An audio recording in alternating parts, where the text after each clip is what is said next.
It's refreshing to see that the conversation continues on teacher diversity. Of course, our public education system is becoming increasingly more diverse. So if you're subscribing to the notion that we should have a teacher workforce that is commensurate with the population of students, then that would suggest that there's work to be done.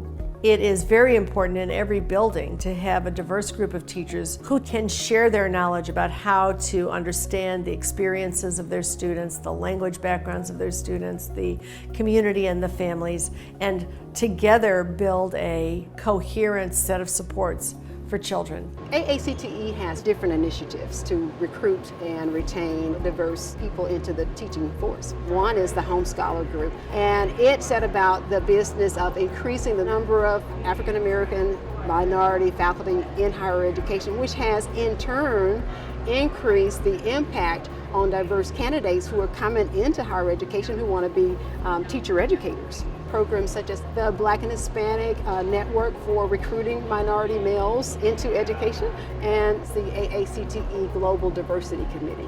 And so AACTE has done a phenomenal job in terms of gathering the most recent research, but also disseminating that information through its constituent partners. Deep strategies about how do we partner across the segments to ensure diverse candidates are recruited and retained.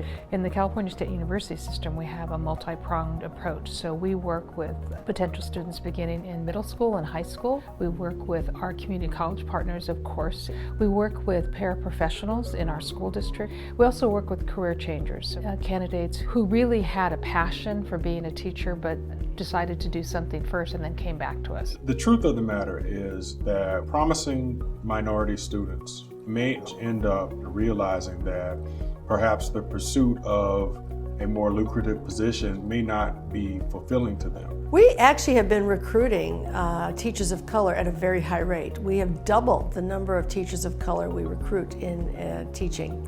However, we lose them at a very high rate as well, and there's several reasons for that.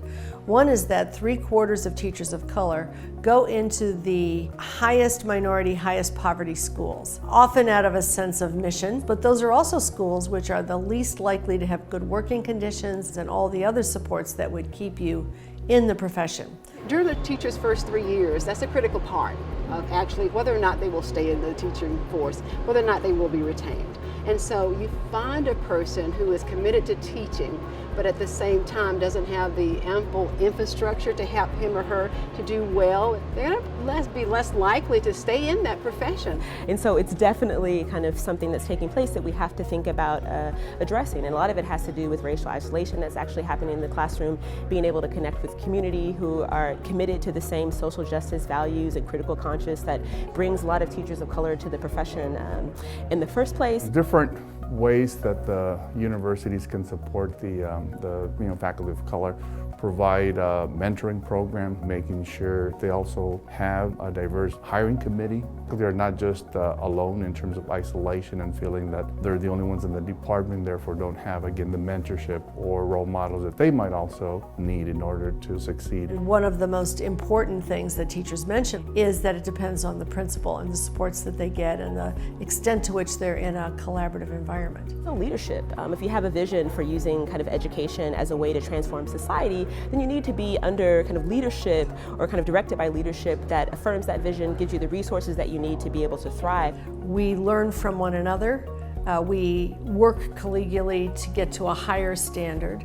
And that's what professions are all about. It is that collective commitment to advance knowledge and to use the knowledge and to help one another better express what we know how to do with a moral commitment to those we serve that is the foundation of the profession.